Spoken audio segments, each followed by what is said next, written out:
right, people are straggling in. So we have no topic today and totally open. If anybody's got anything burning, you got a problem you're trying to solve, advice, reference. I've got something I'd like to jump into, if you would, that's very timely. And I just kind of get the general opinion, just since we're all, device backgrounds, know the market. But if that's all right, I'd like to present it to the group and just get everybody's opinion. Far away, Al, all yours.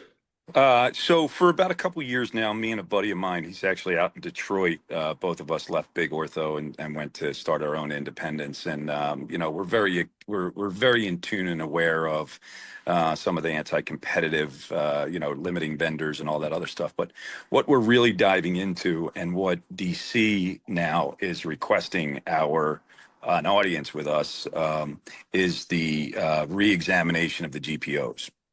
And I want, like, I know, I've learned a ton about the pay to play and really the little value that the GPOs actually provide anyone. So I don't need any, like, the advice around that. Like, I've got a ton of education and I've got a lot of inside information.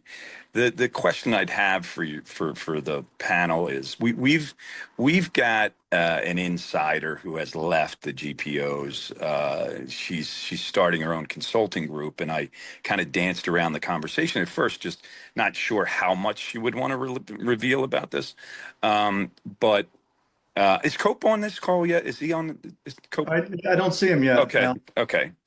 Because it might, it'd probably be relevant to his answer as well. But we have, so we have an opportunity. This person decided to go all in with us, and she actually hated the experience of leaving the supply chain on the hospitals, which we can all criticize as well, probably, about how they ran that. But and then moving for 7 or 8 years with a major GPO, and she just really discussed a lot of the conflicts and a lot of the stuff that, what's with the best of intent, these things were set up, and how there's really no value and there's a lot of conflicts. So what she's done is she's put together a program for us. We told her we've kind of ignited some distributors across the country. In fact, that's why I was going to try and get a hold of Mark after the last call. What do you think? So she put kind of a number in front of us, and it's a little higher than I thought initially for like an educational program and kind of like a deep dive into all things GPO. What do you think the market interest would be in the device world to truly understand what's going on in the GPOs? Well, we got our Vizient contract last September, and the compliance with GPOs is atrocious, right? And that's what our biggest challenge has been, and I think we all know that they lack value. So to me, if that person was able to give us some secret sauce on how to drive compliance, that would be huge. So that would be, however that consulting service was priced, if you were able to get some sort of compliance or conversion, that would be very interesting. But it's hard to plan for that. Yeah. Well, I think what we are interested in, well, we know, I'll give you a very quick factual statement. When they make these big deals with Strykers and the big companies out there, and you come in and try and negotiate a local contractor, you want to get on contract and actually have a lower price or whatever, they won't allow that, because their deal is so big with these big companies that they can't have someone cheaper on their GPO, or even to do a local contract that would affect that 3% rebate from the big spend on the big companies. So we've dove into this like really hard, and like just opening some eyes up with people when they just finally realize, and a lot of these GPOs have ex-CFOs and ex-supply chain VPs on their boards, and they're promised board positions. Now Vizient's even extending putting their own people in the supply chains within the hospital. So your buyer, your first gatekeeper is going to actually be an employee of Vizient. So, all these things that we're learning is what she's put around. So, to me, the compliance thing, in truth, like I don't know if anybody's ever going to be able to affect compliance without going through the traditional, just sales approach, right? However you have it, because they have no desire to drive compliance relative to new products, none, um, because all they care about is those big relationships and those rebates. So I guess it's, again, my question would be is, as I said, like, she gave me a number, but I thought, you know what, if I were to put it out there and say, okay, we're going to run through a little mini program for about 20 minutes, 20-30 minutes, just to get an idea of just what this content's going to be.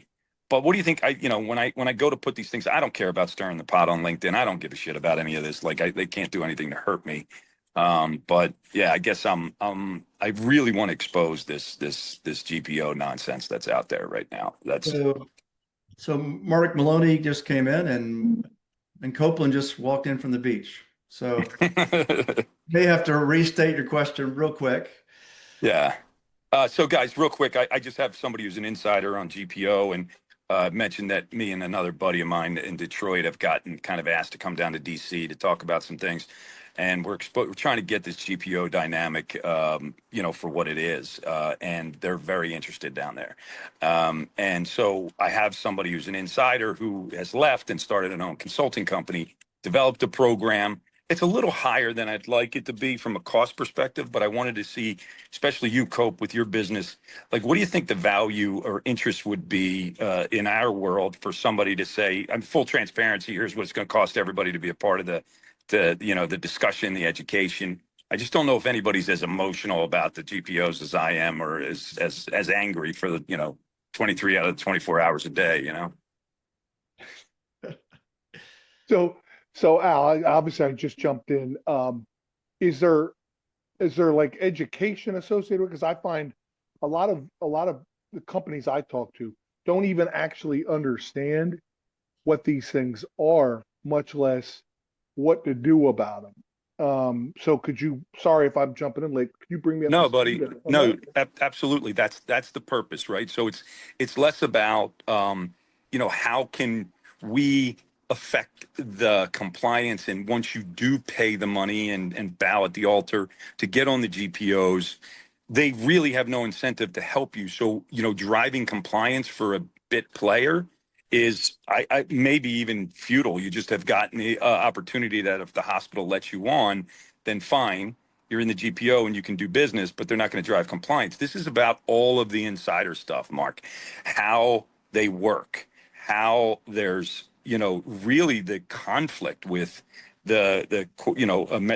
the American Hospital Association, and these GPOs, and like that's what it's all about. Really, is how the mechanism, how the machine works.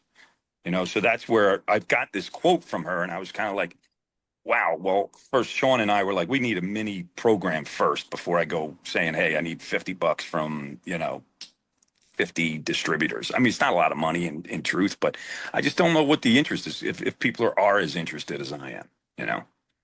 I think Al, go ahead, Mark. Mark, go ahead. I think they're intensely interested. Ask a distributor what the difference is between a rebate from Arthrex at the surgery center and a kickback, and wait for that answer. Okay. And it's the same thing, well, virtually any company sort of rebate program. It all kind of looks like, smells like to me, and it always has ever since J&J in the 80s.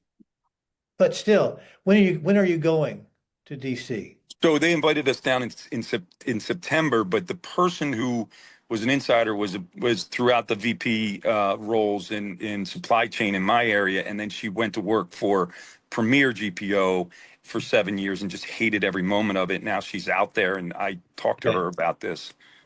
And Tiger, when is Joe coming on? He's coming on the 11th, September 11th. So the biggest hospital system in Georgia is Piedmont Healthcare. And every couple of months, I have coffee with Joe. He's the VP Supply Chain and Logistics. And I also have the same relationship in coffee every couple of months with Michael McCullough, who does the same thing for the Wellstar system. And I got a couple of other relationships like that. I'm not in that world, but I'm fascinated by it. And this is one of those questions that on the 11th you should ask Joe. And he'll be, Well, they don't. I don't want to be in, like, we have our own uh, journey and battle we're all going through, Yeah. in this world where they sit on the other side. I've got a good friend who's a CFO of a hospital, and I've barely broached it other than we've had a couple beers in and I throw a couple jabs at him. Like, I mean, there's this serious conflict that goes on between these GPOs and the hospitals. So I don't know how much I want to get into that, like put Well, them on the spot. I'm not proposing any kind of an adversarial question at all. I'm just talking, he'll be honest and ethical. That's who he is. Okay. Yeah, I'd love to know and better It'll be, understand. if it's just business and it's legal, he'll talk about it like that. He's not going to share any dark industry secrets because he's going to pretend like there aren't any, or maybe there, maybe he doesn't really have any. But he's a good guy. He's a veteran, so that's how I looped him into our veterans organization, and I think he'll just talk straight. Oh, good. All right. I talked to him a couple weeks ago, and I think I shared this with Mark Copeland. I asked him, I said, this whole VAC thing, because I also own a distributorship in addition to my compliance business. It takes us a year to get shit through. It's just awful. And a distributor cannot bear that marketing burden on their own shoulders. It's just not in the business. And I said, what can we do about that? And Joe looked at me, he said, it's only going to get worse. That's that quote. He said, it's only going to get worse. We have no incentive to help you there. In fact, we are disincentivized. If I had my way, every doctor at Piedmont would use one manufacturer for knees. I mean, that's kind of where they come from. That's how they're thinking. Yeah, and it just extends the sales process and for everybody with Yeah. something. Well, Al, Al, I'll keep you guys posted. yeah. Go ahead. I'm sorry. I think there's a lot of interest. I think there's a lot of confusion, lack of education, but I do think there's a lot of interest, and I think there's a lot of frustration, and frustration usually drives action, right? And I would love to be involved. I mean, I will tell you guys, I joined, I think it's like $80 a year as a member of what's called AVAP, the Association of Hospital Value Analysis Professionals, right? I thought, oh, cool, I'll learn something. It's more a listening post. Want to guess who runs AVAP? Premier. Like, it's basically an extension of Premier. They're trying to create all the certification for every single person in health systems who wants to become a value analysis professional, is to do all the certification through them. So, like, we all come from industry and we've all been accused of certain things behind the scenes that, conflict of interest. I promise you, I believe it's an equivalent level of conflict of interest when we're trying to get this stuff through. And that's why whenever Al wants to try to get something approved at Virtua, it's got to go to supply chain first because they have hijacked this. And this is where this comes from. And it's nonsense. It wasn't the intent of GPOs.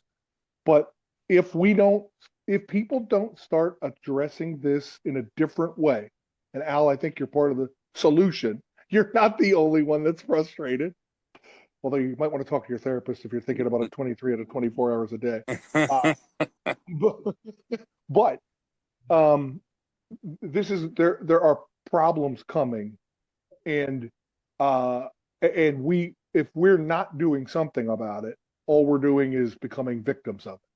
And so I actually do think there's a lot of interest and need. Yeah, I agree. Okay, It's we've just, got okay. Mauricio and Kyle who got their hands up for a while. Go ahead, guys. Thank you. Yeah, no, I wanted to tell you, yeah, that's super interesting. I became friends with a former supply chain manager from Moffitt in Tampa, and he actually took me to ARM. national, the conference. That's if you want to see the belly of the beast, it's a lot more than you can imagine from the sales side. So any insight that distributors can get into that, it's going to be very welcome. Yeah, Kyle. I have a different topic, so I don't want to force the issue of changing. Is that okay? Are you good, Al? You good for now? All right, Cal, you're up. So I wanted to offer my compliments to Colleen for her appearance on State of MedTech podcast. That was awesome. And I was curious to know if you've gotten any sort of feedback or direction or any sort of information after that related to your topic of raising money. Well, thank you. I appreciate that feedback, Kyle. I have probably close to, 500 to 700 views of at least part of that podcast. And, it's hard to allocate, almost 50 minutes of your time, but, I have gotten some feedback that it was helpful, for founders and management teams to hear some of the specific discussions on, things to do, things to avoid. So, I think also it's, resulted in some companies reaching out to me to want to have a follow-on conversation, which I'm always up for. But yeah, it was good. And, my views on this keep evolving as the market changes a bit in terms of raising capital. But yeah, I mean, I think I hope that it provided, some real good information to people either raising capital or thinking about raising capital. Okay. Kyle, did you take home something from Colleen's podcast specifically? Well, I was looking at it from the perspective of having seen a lot of pitches through plug and play, right? So that the orthopedic vertical of plug and play is in Warsaw. Priority Medical, we're kind of in a mentor sort of role with that. And we end up talking to a lot of these startups. And I would have made that podcast, among other things, mandatory listening for a ton of these people before they even start thinking about raising money, because Colleen talked about a couple of just bare bones, basic must-have things that amazingly some people just completely neglect, and they're out there asking for big raises. Excellent. Yeah, the other thing I would comment on, and I didn't really talk about this on the podcast, but in a lot of cases, the companies I see in orthopedics that are fairly early stage, some of them are generating revenue, but not a lot, tend to have management teams or founders that are a little bit more on the experienced side, which I get because that is kind of a common theme in orthopedics. And they're still, some of them are still stuck in this idea from like the mid-teens that, it's easy to raise money. And, I can go out and do it on my own and I'll get it done in, a couple of months. And I think that's the other end of the scale. You've got the, the kind of younger management teams and founders, and then you've got the ones who think it's the same as it was 10 years ago. So, yeah, I do hope that the market for capital, the macro environment, starts to change favorably, but I don't see that anytime soon. No, neither do I. I mean, I keep writing about this, but the whole world changed in May 2022 when the MedTech went from risk on to risk off, and it hasn't come back. And I mean, it's been 2.5 years. People should know it by now. Anyway, good comment. Anything else burning? Raymond. Yeah, I'm sorry. I had to take a call, and that very last comment was probably maybe the same thing I'm going to bring up. So I'm sorry if it's redundant. Just shut me down. The question, well, let me be real specific. Has anybody ever heard of a group called, I think it's Apex Ascension or Ascension Apex? Guy's name is Nam Tran. Does that name ring a bell to anybody? You would drop it in the chat if you have a LinkedIn or something. It does, Ray. I'm trying to think where. Probably a LinkedIn thing. I can't. I'm Okay. Thank you. So He has a program where for X amount of dollars, you are guaranteed 8, but potentially up to 100 matched investors. It's a matchmaking thing. There's an upfront fee, 0 finder's fee associated with it. And so it's just that one fee. And so you make these pitches to supposedly well-matched investors that are, by Zoom. And so since nobody's heard of him, the references that I checked sounded pretty legit, sounded reasonable. And I'm sure there's probably 2 or 3, using some kind of AI algorithm. I plan to go ahead and do that. So that's not really the question anymore because I've already sort of committed. So I could report in about 2 months from now how that went. Unless somebody tells me, Raymond, you're wasting your time. So I don't know. I'd love to hear it if anybody wants to say, that was a really dumb decision. But otherwise, I took the gamble and we'll see how it goes. Ray, I just checked my email. That's why I went off screen. He did send me an email, so I got that's where it was. I knew I had made contact somewhere with him. So, okay. So Ray, I just have a couple questions for you. Do you know if he's a licensed individual with FINRA, or since he's not charging a success fee, he's charging by the hour for introductions to get around that requirement? No. He is charging just a simple upfront fee, and that's it. Okay. No success fee, no guarantee. How long will he stay at it with you in terms of making? I think it is 45 days, maybe 2 months, something like that. That's not a very long period of time. I mean, I guess once he makes the introduction, it's up to you to do the rest, right? Yeah. And it's my pitch, and he makes it crystal clear he gives no guarantee, and nor would I expect him to. He just does the matchmaking. So it's basically you're doing pitches by Zoom with and presumably with people that are well matched. And, he does the criteria. I would keep him on a pretty short leash that, the meetings and the matches need to start, pretty quickly, or, there's something, off in terms of what he thinks a match is. But yeah, I mean, if you don't put all your eggs in this basket, maybe it's worth a try. Okay. Can I ask a follow-up question, Tiger? Absolutely. So this, again, here I'm an engineer practicing CEO without a license. Okay. How's that for a pitch? But I think we're all friends here, I hope. And so my question is, other than debt, getting a credit line or something like that, and selling equity and grants, other than those 3 categories, are there other creative ways of raising money without diluting existing investors? And don't include convertible note in that category either. What else is there?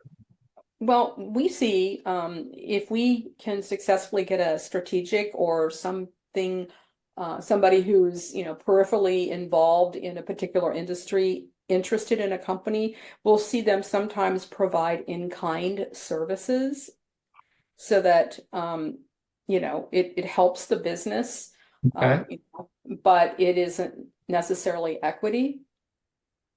Okay, that's a good one. And actually, I have a possibility that you just reminded me of. I forgot about that. Thank you. I mean, they're going to be industry insiders, right? Somebody in your ecosystem right. that is also going to benefit, if you become successful. Okay. Anything else? Anybody? Well, there's crowdfunding, which has got a double-edged sword. A lot of orthopedic companies have done it now. Monogram's probably the poster child. Yeah, you Mhm. know, Monogram has 27,000 shareholders. Yeah, Um, your cap table is insane. Yeah. yeah, yeah.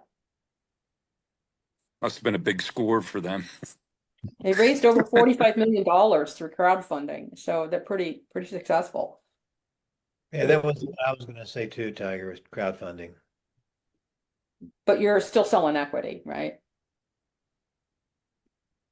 Yeah, Yeah. I was gonna say two things, right? First thing, I got an offer from an Indian company a few months ago with the same value proposition. I checked the references, they all checked out, but I chickened out. So let me know how it goes with the references. I guess they were showing me a demo, and in the demo they showed a fund that I had talked to, and that fund was offering the founder a safe, and they had told me that they don't offer safe, that they don't do safes, they only do price rounds. So it sort of threw me off, and I chickened out. But maybe the fund was the one that was not being upfront with me. So Mhm. just make sure, yeah, just report back on us. And yeah, the crowdfunding also, it's a very interesting option.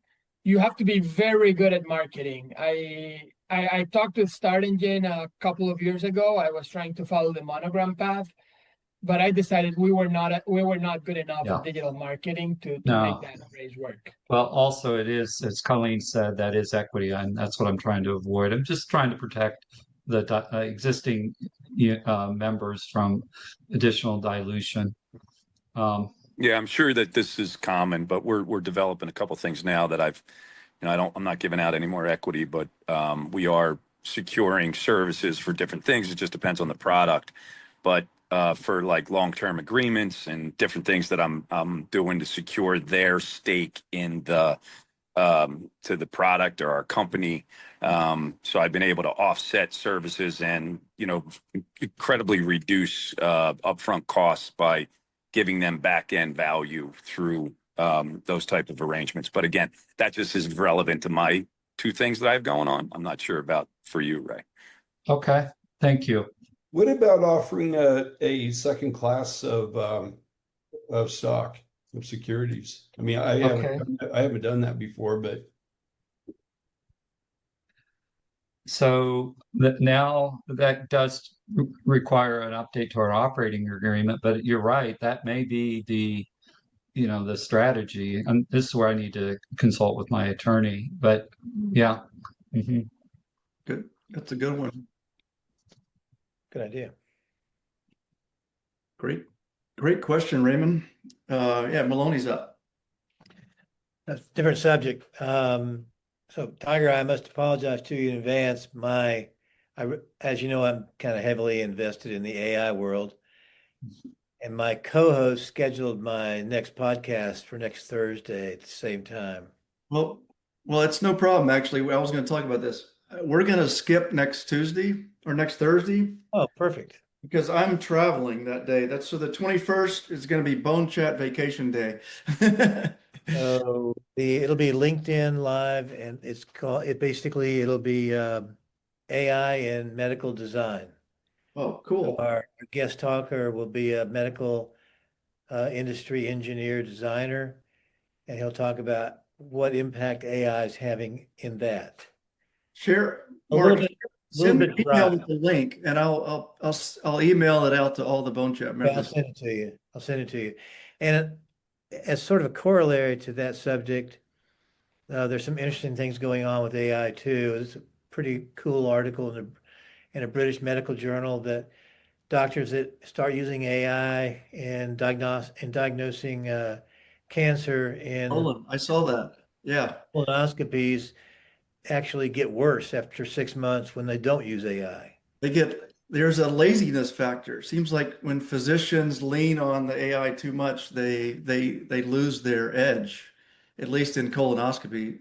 Yeah, that's fascinating. I think, yeah, I mean, to me, it's an awareness issue. They were not aware that they needed to, stay sharp or something or train, whatever, but it's kind of interesting. Also, the governor of Illinois just passed a law that prohibits you from using AI in behavioral health. Like your psychiatrist, psychologist cannot basically use AI clinically speaking. They can only use AI administratively. which, you know, I don't know, it's a slippery slope to me, but that's just, it is kind of intriguing. So, you know, there's a dozen other things on that same field, but I wanted to bring that up. Oh, go ahead, Mauricio. Yeah, I wanted to another subject, and last month the Florida governor signed a law that allows stem cells to be used for joint pain in Florida legally, even if they are not FDA cleared. So I wanted to get everybody's take on biological juice and how it's going to affect And this is autologous stem cells, right? heterologous. So coming from umbilical cord and Oh, stuff. placenta, umbilical cord. Placenta, yeah. So Wow. basically now you can get a GMP CMO to make vials of stem cells, and doctors can inject them legally in their practices. Wow. And that's no claims. It's no FDA clearance and no No claim. FDA clearance. It's a state approval for pain management and joints in particular. Is that cash pay? Yeah, that's what I was Cash gonna pay, say. Yeah, okay. Yeah, no insurance is gonna cover that, but No, there's a ton of people. I've heard of a ton of businesses. I've been hovering around one in Latin America. They're based in Scottsdale, Arizona, and they have a whole hospital in Colombia, and people just they've flown like NFL athletes. They've flown crazy people like GOAT quarterbacks that have gotten stem cell treatments in Colombia in secret. So now they're just making it legal in Florida to do that same thing. And I know Tony Robbins has something called Fountain Life, and they're in Orlando, and they're like bringing VIPs, and they're pumping them full of stem cells in everywhere with this new law. That's big. And that's the first state to do that, right? Yeah. Wow. Yeah, that was signed into law in July by Governor DeSantis. I'm not sure the FDA is going to be very happy that the state is usurping their authority. So I think there's a legal fight coming up. But you know, DeSantis and the FDA right now are friendly. So I don't know if it's gonna. Interesting. I've got 6 topics I'm going to throw out. If you guys are interested, we'll jump into, or we'll just go to your own topic. The roll up of preservation therapies. You know, I talked to Tom about that this morning. I mean, it seems like it's getting legs. There's a need for better information for patients for regenerative therapies. I heard 70% of orthopedists are now employees, and it's just, you know, it's more and more every month. And we can talk about the impact of that. I heard about there's a VC now. So the little companies that have lots of patents, and they can't really go toe to toe with the big orthos. They don't have the money or the time. There's actually a VC, I don't know who it is yet, but they are prosecuting IP for the little orthos, which I think is fascinating. Almost acting like a law firm on a retainer. Are they harvesting patent trolls? Yeah. Next topic is surgeons, non-competes are going away in a lot of states. So now surgeons can go down the street and work for a competitor. Thought that was interesting. they can go be an employee for another hospital down the street. Yeah. What states, Tiger? That's interesting. Yeah, I wrote an article. It's just go to OrthoStreams and it's here. I can pull it up.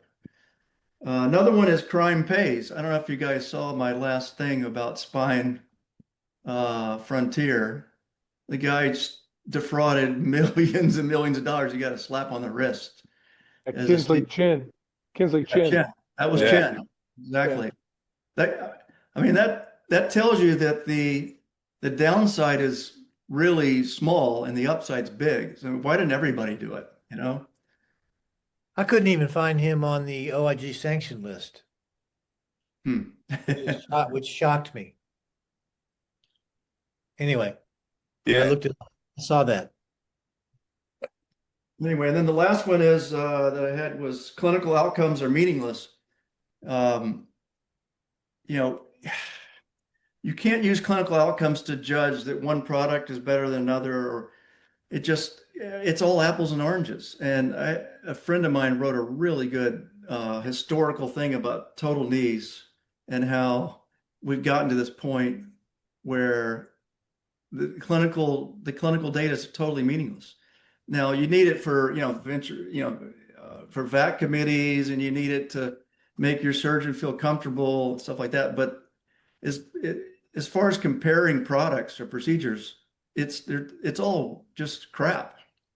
And I thought that was really interesting. I deal with multiple companies on my independent side, on the joint replacement side, and literally conversations all the time, nothing to do with clinical, nothing. Yeah. It's Now, only is that- about technology, robotics. What can I do for your practice? Here's this program. Like, it's all bullshit. It's absolutely deliberate. I mean, this is all deliberate. Stryker's triathlon's 20 years old. I mean, the next gen's having problems over in Europe, and nobody's blinking an eye, and it's not good, and it does feed back into the 70% employed physicians. I mean, all of this is connected, and it doesn't bode well for the open market to differentiation, innovation in non-critical areas. So we're talking about hip and knee replacements, pretty successful procedures, right? But there's still innovation that could be done, So all of this is a major problem for the industry, major, and it's you got to be moving, and that's why we're trying to do some other stuff, just to combat it. In California, only 2% of the surgeons are private. 98% are owned by working for some sort of hospital or surgery center. That's right. Yeah, it's crazy. I was talking to one of those, I forgot, an IDN, and they're saying like so I was telling them about like time savings in the surgery and what we can offer. They're like, all of our surgeons are employees, so we really don't care if they save time. And unless you can prove that the time saved in a procedure can translate into an extra procedure the same day, we don't care. Like, what? Wow. They don't care. Yeah, Outcomes. Tom, you said something fascinating there. You said owned. 98% are owned, which is a fascinating way to put it, probably accurate. And Al, you stated that, the clinical side of things on a cynical side. I wonder, is at least part of that, especially in the hip and knee space, is part of the lack of emphasis on clinical results just that the market has reached a level of maturity that people kind of accept that most knees and most hips do really well for a really long time, and there's just not a sensitivity around that like there are in some other procedures? I 100%. Absolutely, Okay. Kyle. That's that. Yeah. I mean, I'm talking, what can we do innovation? I'll say my statement, and then at the same time, at the other side of my mouth, say, what can we do really innovative in that space? I don't know, but I do think it's creating this nasty dynamic around technology dependent surgeons and other things that are just, really deliberate by industry that are going to hurt in the long run. And it's going to box people out unless you're with the big orthos. So, I mean, that's what we're trying to fight. So it's you're right, Kyle. I mean, there's not much innovation. These implants are really successful. But then again, I mean, is there innovation out there? I don't know, in materials or whatever it may be. I think one of the limiting factors on a new technology is the billing side of it. And, if you're going to do a existing procedure, I'm not talking about arthroplasty, but if there's an existing procedure that's tried and true and accepted, when it gets submitted to insurance, it's going to get covered most of the time. But if it's something outside of that normal process, we'll see some things get kicked back, ultimately get paid. But in the facility, who wants to go through and appeal reimbursement? And I think I think that plays a role in new technology. Agreed. Really good point. There's a reimbursement moat around new stuff. Mhm. Yeah. So Tiger, I was curious. Your statement was that clinical outcomes it sounded like you're saying that it didn't matter anymore. Right. And what do you mean by that? I didn't understand. So the way every device company creates their own study to make their stuff look good, right? And the way they do the study, it's impossible to compare it to another product. It's all apples and oranges. They're measuring different things. They're measuring, um, and then let's just talk about joints. This is probably the worst area. By the time you find out if a joint works or not, 15, 20 years later, it's not for sale anymore. You can't get it. And so it's so silly, you know, it's like, you know, that Stryker knee or the medial pivot, you know, you say, oh, that thing launched in 2003. It looks like it really worked. Oh, you can't get it anymore. You know, they're on version 10. So yeah, it's crazy. And then spine's a little different. Spine's, I call it a fashion industry because the surgeons are all looking for the newest thing. And you got to constantly change the products and, you know, make it more minimally invasive and easier to, you know, do this or that. And the products don't last very long in spine. You know, Raymond can speak to that, but you have to constantly be bringing new stuff. Yeah. That was part of my question, and maybe it's because I'm not so much in you know the large joints, just spine, but almost every IDE study that's been done in spine, we measure the exact same thing, so it's very apples to apples as far as the clinical outcomes go. Some studies measure extra stuff, but well, that's because somebody else has to give you an approval of that IDE. The rest of the studies Tiger's talking about, they don't have to they just get to create it as part of a marketing message, and so they craft it however the heck they want. Yeah, there's studies. Yeah, studies for regulatory approval are different. Yeah, but studies for marketing to really compare product to product are meaningless. I hear you. I get it. It's a crazy thing. Everybody needs data, but no, you know, nobody really looks at it. It's really a dichotomy. Yeah, well, cynical. Chat GPT amplifies whatever's out there, whether it's true or not. That's a good point. So what's next? What do you guys want to talk about? Tiger, I was going to mention you had talked about that the patent financing a little bit ago. There's a guy that I've been following. His name's Russ Krajic with Blue Iron, and they do patent financing, and he sends out like a newsletter every week. But they're very intriguing to me. You know, they will only deal with people who have extremely good patents, and they will buy those patents and finance whatever you're doing based on that. So I don't know if that's who you're talking about, but that's the one name I know. Sure, there's more than one firm. Yeah, if you can drop that in the chat, if you can find it, Eric. Sure.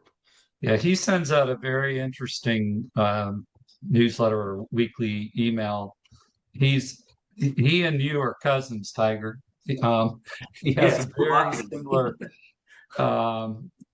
He just cuts to the quick, gets to the point, exposes a bunch of lies, and really he's probably an attorney that basically says, well, this is really why they're pushing you to do this or that. And he's written some pretty inflammatory things. So it's an exciting read every time he sends something. But I've never bit on what he's trying to sell, though. I'm gonna subscribe. It's worth it. It's free. Yeah, cool. Yeah, he does expose a lot, and it is a fun read because he is, you know, provocative. Yes. So what effect do you, go ahead. I'm sorry. I was just going to ask, what effect do you think 70%, assuming the number is close to that, of orthopedic surgeons being employed by either the hospital or a hospital-owned practice or a private equity-owned practice or an IDN network is going to have on their desire to use innovative products, or what effect will it have on their ability to use new That's products? what I was gonna say. I think the desire will remain intact. The problem is the ability. I agree. And I'll just echo that last meeting I had with the gentleman I was talking about. And the hospital-owned doctors, it's like they don't even count. They're in the conversation from a clinical perspective. But if it's not a huge improvement in time, money, a small clinical improvement, a little bit of OR time, nobody cares. Mhm. Yeah, it's interesting. My Venox company, we're in talks right now with a partnership with one of those highly hated vendor credentialing companies. And the reason we're in talks with them is because they need to screen all of those, thousands, tens of thousands of vendor reps that they quote credentialized, and they don't do a good job of it. But we would, just like we screen, over 800 medical practices and all of their employees and doctors every month. And when I talk to them about, physician-owned practices in hospitals, they've seen that change considerably. I think it's almost 80% of physicians now are employed by either a hospital-owned practice or a hospital or a PE group or network. They're not that independent anymore. And you compare that to the research I did in 1999 on this very subject. At that time, 24% of all orthopedic surgeons were solo. Wow. And that's an extinct species, just about. It's the trend is it's just going to get worse. They have less and less autonomy every year. Yeah. And even when they say, I want to use your product, that's just a starting point. Yeah. So I'm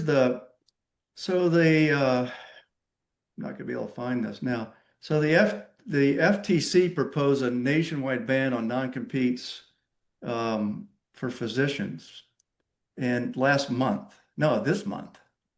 And so in Louisiana, it limits it to 2 or 3 years max. Maryland, they ban anything for those earning less than 350,000. Pennsylvania, there's a 1 year limit post-employment. Colorado prohibits non-competes. Indiana, that bans between physicians and hospital affiliates a 1 year non-solicitation cap. I mean, just like the states, it's going down to the states now, and they're making different rules. So the physicians may have more autonomy, but like somebody said, they may go from employee over here to employee over there, and still not a lot. That's fascinating. Yeah, so it sounds like Copeland's business is just going to get more and more important every month. Is, is that what you're seeing, Cope? Is it just everybody's got pain on the vac side? Yeah, yeah. Everybody does. Well, I should say, everybody I talk to certainly does, but usually they call me when they're in pain. So it's a bit of a bias, I suppose. But um, I don't see how this is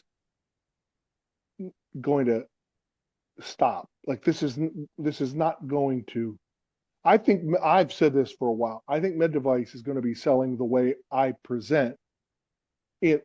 Everybody's going to be doing it in 10 years. They're going to have to. We're selling to sophisticated entities now. And now I'll give you guys some good news. A small foot and ankle company that I'd never heard of hired me to help them get their sort of what I call the passport together. And it's more, and I helped them create it. And a lot of times we'll try to put it in front of somebody and sort of live scrimmage instead of in front of real customers.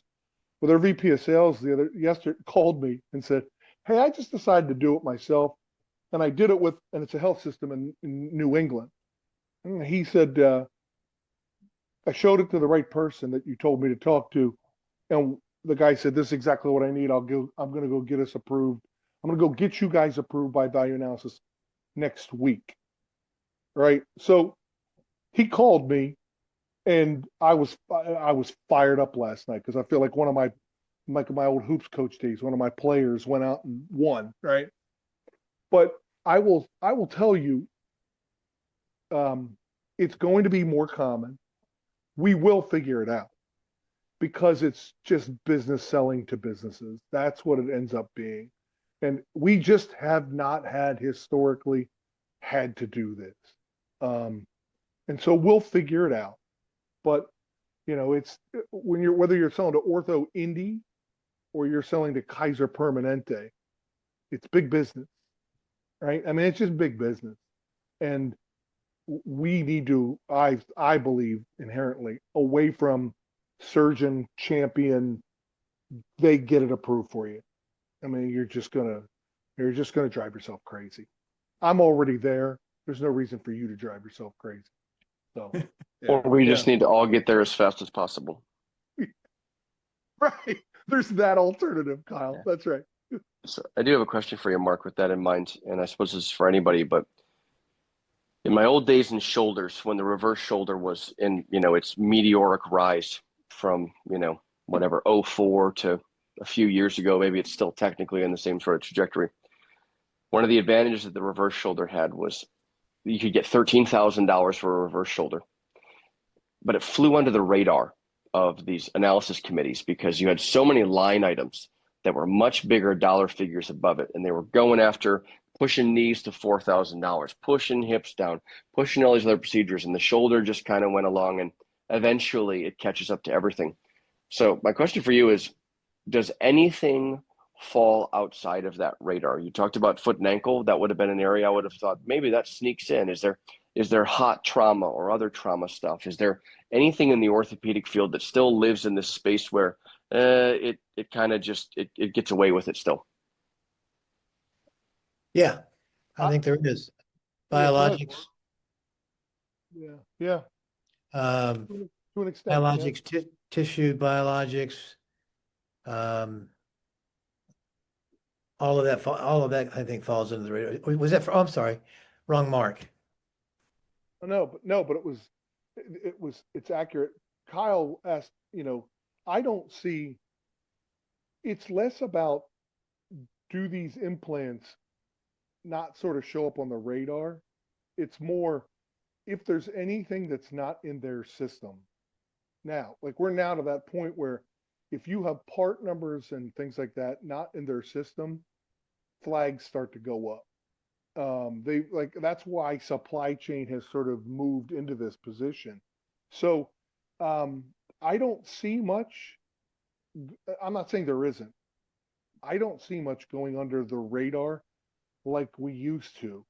I mean, so all the systems will have some sort of flag, like before you can pay somebody according to an invoice, you have to actually show that your part number is in the system. Otherwise you don't get paid. So there's no point in trying to sell them product until that flag is lifted, essentially.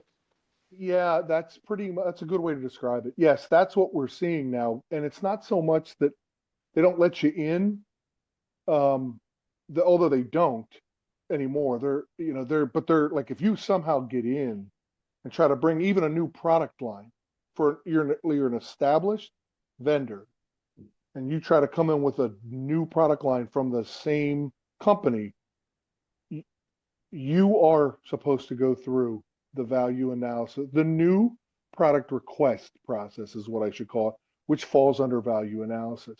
It's not even like it was 5 or 6 years ago, generally speaking. There are still some outliers. But like I've said, I would not want to build a business on the idea that I can slide into this one area and it doesn't show up on radar. Everything's starting to show up on everyone's radar, it seems like. So then a quick question, a quick workaround that I've seen tried. I'm curious if it works. I've seen companies where they will do essentially a branding expansion.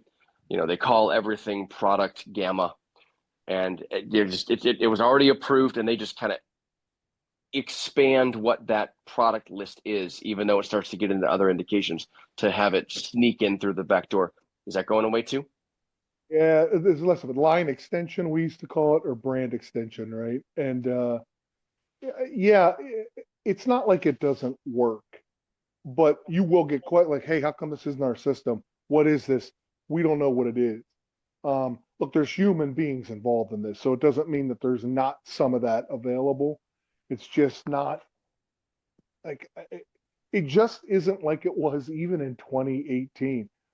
Because these health systems, as I think I told people, I was thinking, I think there's 9, there might be 10 health systems in the state of Pennsylvania, right? Like 10. There used to be 24, not that long ago. They just have more sophisticated systems in place. And you can be in one of them and they get bought by another and you're back out again. Because I'm seeing what Jefferson is doing at Lehigh Valley, and they're booting out vendors left and right. And guess who's under the gun right now? Spine just got closed out, and joints is right next coming up. And those joint reps, you should see the joint reps in the Lehigh Valley hospitals, because Jefferson is coming in, and they are not going to be raising prices. I can tell you that. It's about to get really ugly, and it's just you're just seeing it everywhere, everywhere. I like this group of people. I don't envy selling total joints and spine implants these days in these health systems. I just don't. Implants are, it's just a bloodbath right now. It's a bullseye, yeah. Mauricio. Yeah, one thing I've seen, and I would love Coke's feedback, I'm seeing it more and more on the field. The people develop one like crazy implant for a tiny indication that nobody cares about, and they use it like, and that it's, happens once every full moon or whatever.